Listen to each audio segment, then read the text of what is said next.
Welcome to a special WRAL News. I'm Gerald Owens. It is New Year's Eve, and we're bringing you Midnight Early. We're just moments away from the children's acorn drop at WRAL First Night Raleigh as you look live at Fayetteville Street from Sky 5. Dan Haggerty and Ashley Rowe are there live where the countdown is about to get underway, guys.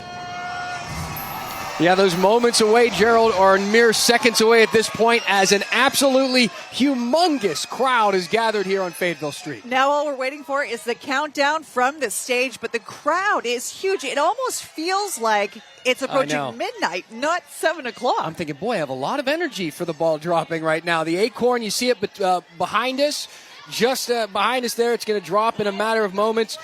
A lot of kids on the shoulders of their parents. This one is for the families. And we have been raving about the fact that they do this for families so that the young kids can go to sleep early. They don't have to try to fight with their parents to stay up until midnight, and then the parents get to have some fun too. I will say I've been to a couple of these, and this one seems particularly busy. People came out, brought the community together. It's really fun. All right, okay. If you look behind us on the stage, you see that number 40. It's about at 37 right now. So that's where the countdown is to get to the early acorn drop. And so glad to have you here with us. Afterward, we'll watch the beautiful fireworks. We've got these horns ready to go. I hope you're ready.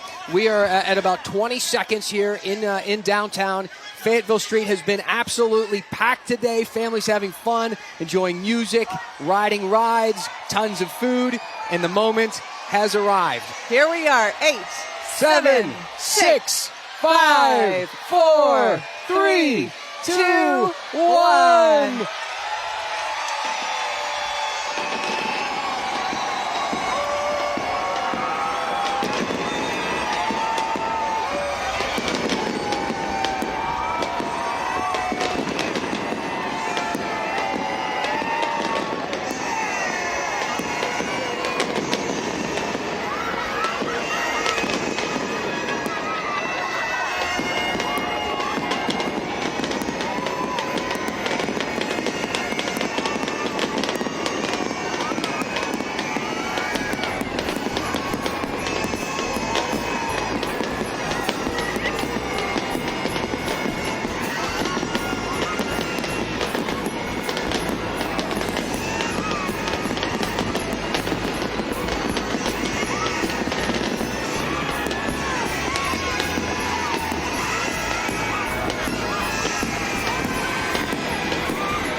It is anything but. You are just getting started down here. Yes, exactly. The fun is just getting started. So many people enjoying this. And may I just say to all the young kids who are watching at home who are going to be going to bed soon, Happy New Year. Absolutely. Happy New Year to my kids. Love you boys at home watching right now. Happy New Year. Yes, this is Phoebe's first time watching fireworks. So, Phoebe, I hope you enjoyed it. Now, time to start getting ready for bed, and we'll see you in the morning in the new year. Again, this is just the beginning of the festivities down here. We're going to be with you for the rest of this half hour here, queuing you up, letting you know all the things that are happening. We're going to do some interviews. It's not just fireworks and countdowns. No. Tons going on Fayetteville Street. Absolutely, and we'll check in with Carly Haynes in just a little while to see the reaction from all of the young fans watching. Boy, if that's the 7 o'clock fireworks, what are they going to have in store for midnight? My goodness. There's going to be a lot of kids with sore throats yelling for 6 straight minutes. We'll see you guys in a little bit. Happy 7 o'clock. Hey, right now the weather's cooperating, but there's a 50-50 chance for scattered storms tonight.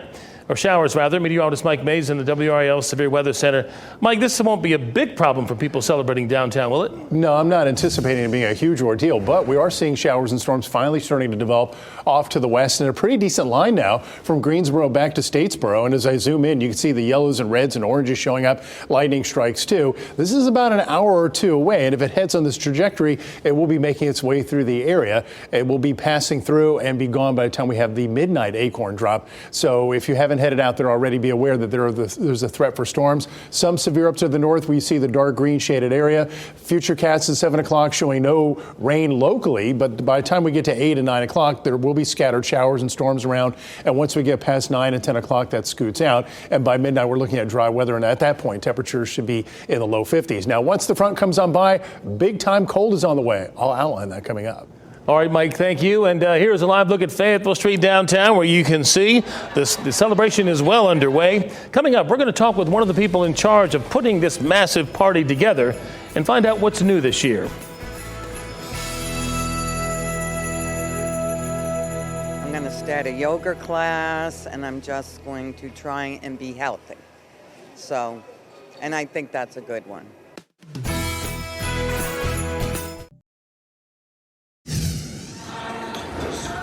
Another live look at downtown Raleigh. WRL first night tonight. The Ferris wheel is active. Not moving right this minute, but there are a lot of people down there waiting to ride it and waiting to ring in the new year. You just saw the 7 p.m. children's acorn drop, but there's much more to come tonight. Dan Haggerty joining us again from downtown with one of the organizers of first night. Dan?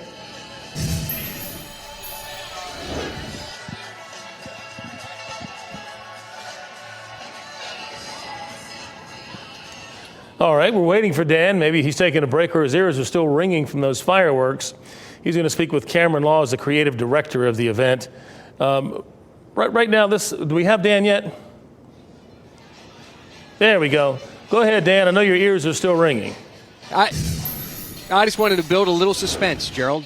You know, I wanted to keep you on your toes back there in the studio because we're certainly on them out here on Fayetteville Street. So just a few moments ago, we watched what is kind of a prequel to later on tonight. And if it was any indication of what's going to happen at midnight, boy, oh boy, I anticipate a lot of excitement. So we had the ball drop at 7 o'clock, or the acorn drop at 7 o'clock for the younger kids, for the families. So much to do down here today. They were riding rides.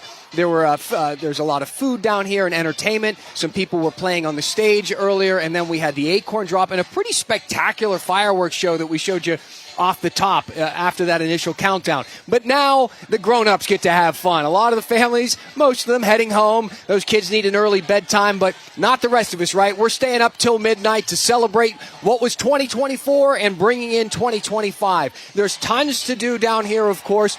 This entire street is laid out with activities, bands playing a lot of different music. There's tons of food options and drink options for people. So the idea is to get people down here to enjoy themselves from right this very moment. If you were watching at home and thinking, you know what, that actually looks pretty fun. The weather looks pretty nice. We should go check it out. Come on down right now. Tons of fun to be had between now and 11:59 when we say goodbye to 2024 and we say hello to a brand new year. We'll continue to keep you excited and updated from Fayetteville Street throughout this half hour and throughout the evening. We really get things started a little later tonight, and we can't wait to do so, Gerald. All right, a massive crowd there behind you, Dan. We'll see you in a little bit. Thanks.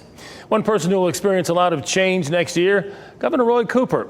He wanted to share a message with us ahead of the big celebration and before he leaves office. We all have a great year ahead of us. So let me tell you, thank you for allowing me to be your governor for these last 8 years. And I wish all of North Carolina a happy new year. And Mike Mays back with us in the WRAL Severe Weather Center. Mike, a lot of outdoor celebrations tonight, especially the one going on downtown. Radar getting a little more colorful. Yeah, we were expecting showers and storms, so the folks downtown need to be aware that there are thunderstorms on the way over the next hour or so, and they look pretty hefty, especially over near Archdale and Winston-Salem area. They continue to make their way toward the east. I'll be watching the radar as we head through the evening hours, and by the time we get to midnight, all of this should be gone. 68 was the high at RDU, 69 in Fayetteville. The normal high is about 52. This is where the numbers go in the coming days. 55 tomorrow, but for Thursday, the high is 50. Friday's the high is 50 as well. 40 for Saturday. That comes with full sunshine. And notice the morning lows drop back down into the 20s. So this is some mighty cold Arctic air that's going to be moving in. And over the next 5 days, yeah, it's cold, but this is not the coldest that we'll see. The coldest that we'll see will likely be Wednesday, Thursday, and Friday of next week, where lows will likely be in the teens and highs could only be in the 30s. That's a possibility, at least. So here's the big picture. 35 in Chicago, 28 in Minneapolis. There's the beginning of the cold Arctic air. The coldest is up farther to the north where you see that pink. So let's take a look at the upper level winds and temperatures. And at 5 o'clock tomorrow, we start to see some of that colder Arctic air making its way in. Actually, I should say on Thursday. By Friday, we have a strong northwesterly flow. That's when we expect our high around 50. There is a bit of upper level energy, but by Sunday moves through the plains. This is expected to arrive Sunday night and Monday in the form of rain the way we see it right now. Then that will move on by. That will open the freezer door to allow that Arctic air that's up to the north to move on in. And that will likely be with us as we go to the latter part of next week into Thursday and Friday, with this pink likely moving on in. So what does that mean temperature wise as we head into the second week of January from the 8th through the 14th? There's a greater than 80% chance of below normal temperatures encompassing the eastern part of the country. This could be the coldest air that we've seen in the past several years. If we see single digit lows in parts of the state, that could be the coldest that we've seen since 2018.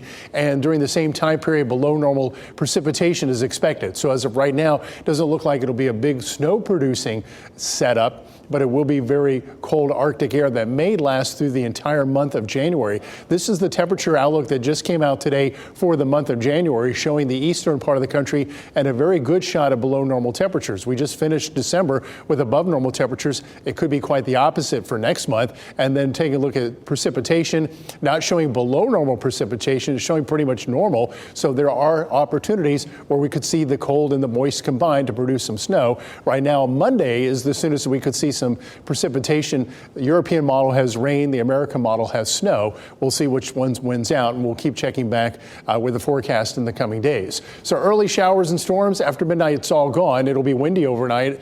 42 in Raleigh, 42 at Lewisburg, 43 at Rocky Mount, and then farther south, 41 at Sanford, 42 at Smithfield, 44 in Fayetteville. Tomorrow will be a bright day, but a cooler day, highs in the 50s. And over the next 7 days, the air does turn sharply colder, especially by Saturday. And Gerald, after we get past these 7 days, the weather could become quite interesting as we move deeper into January. Hopefully, the snow drought will come to an end soon. I hate when you say interesting, because that you know what that means. It means that we better watch out. Definitely. All right, Mike, thank you.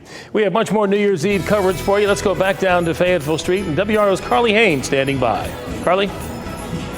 The Children's Countdown is a wrap here at WRAL First Night Raleigh. We will bring you right into the celebrations. That's coming up.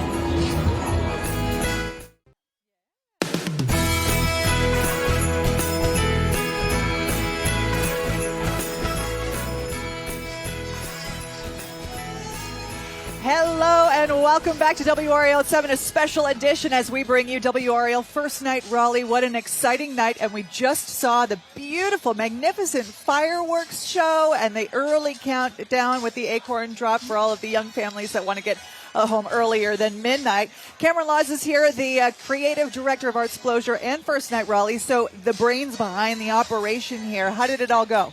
Oh, it was perfect. I mean, we are just so thrilled with the temperature right now. It's so incredible. And that was a great first start. And so now we're just excited to do it all over again at midnight. Yes. We were remarking on the crowd. It seems that the 7 o'clock crowd was huge, and people are sticking around. What do you think this is? Is this a precursor to a gigantic midnight? Absolutely. And I hope that it also speaks to the caliber of the bands that we have out here right now. We've got some great talent playing for the rest of the night. So we're just hoping everyone will head down here and check it out with us. For the folks who are coming down to First Night Raleigh, it's not just the main stage. There are also a ton of other venues that have comedians and other kind of live performances. So there's a lot going on here. So much. And it all just kicked off. So we have activated 8 venues across downtown. There's dance, there's comedy, there's stand-up comics. There's so much music happening all over. And of course, we've got our Fayetteville Street Promenade with the rides and everything else. So there is a lot to do with your First Night Raleigh ticket right now. Well, I got to tell you, we know that this is the largest fireworks display and New Year's Eve celebration in this state. We have viewers from Toronto who have been texting me saying that they love the fireworks display. Yay. So if the folks in Toronto loved it, I know that the folks here on Fayetteville Street loved it too. Let's get out to Carly Haynes. Now, I want to take you right into the celebration. This children's celebration went off without a hitch. Everybody filled this space. The acorn dropped. It was preceded by some of those awesome bands. We heard from the newly elected Raleigh mayor. But you mentioned the crowd sizes a little bit earlier, and we heard from people who just noticed that anecdotally. They were saying they think this was the biggest turnout that they've experienced here so far. They also thought that this was the best fireworks show that they've experienced, and they said the weather certainly helps. One person told us they love that Raleigh does this acorn drop. It's such a tribute to the city of Oaks going into 2025 with the same community that we're leaving 2024 with. My favorite part of the fireworks show was probably the finale with like all the fireworks, the small ones that were exploding into big ones. Yeah. It looked like the fireworks looked like a big flower. They did. Was that your favorite part? Yeah. So cute. Now the countdown is on to the midnight show. So fun. Dan and Ashley, back to you. All right, Carly, thank you. We're going to keep everybody excited and ready for the ball drop here on Fayetteville Street.